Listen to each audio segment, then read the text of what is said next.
What's up guys, it's MiniBeast or Emily here, and it's Friday night. It's kind of early, like 8 something I think. We just got back to the house from the track. We put the car back in the garage. It was not a good night.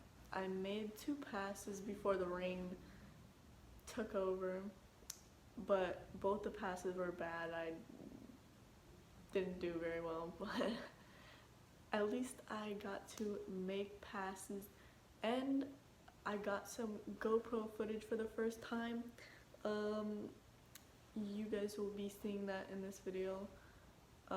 My first pass, I left in second because I was doing my burnouts and shifting in them, and I'm not used to doing that, so I forgot to put it back into first, so that was not a good pass. And then in my second pass, the wind was so bad tonight, so got a little crazy down at the end, so I let out. So that was not a good pass either, but it looks kind of cool in the car, so